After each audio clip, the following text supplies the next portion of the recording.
রাস্তাঘাটে তো এখন যতটুকু দেখি বাংলাদেশের যে কোনো জায়গাতে প্রচুর জ্যাম।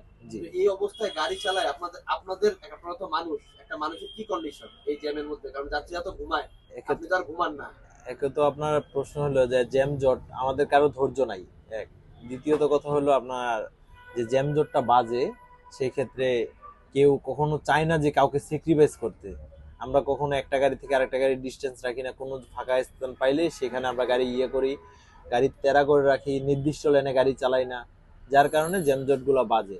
আর লং এ আপনার হাইওয়ে রোডে রাত্রেবেলা গাড়ি চালাতে ভোর রাত্রে একটা সমস্যা হয় কি, দেখা যায় অনেক গাড়িগুলো ঝিমাচ্ছে, ড্রাইভার রাস্তার মাঝখান ধরে গাড়ি চালাচ্ছে, সাইড দিচ্ছে না, লং ডিপার দেওয়া লাগতেছে, হর্ন ইউজ করা লাগতেছে।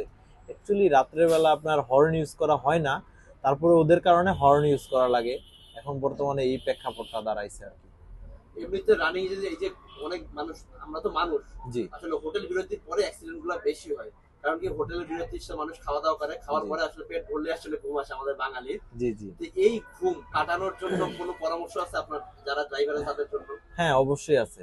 আমি বলবো আপনার একটা গাড়ি 100 কিলোমিটার চলার পর একটা ড্রাইভার গাড়িটা সাইড করে চা খাবে, হোয়াটসঅ্যাপ করবে, তারপরে গাড়ির চারপাশে ঘুরে তারপরে গাড়িতে উঠবে, তার ঘুম এমনি অটোমেটিকলি কেটে যাবে।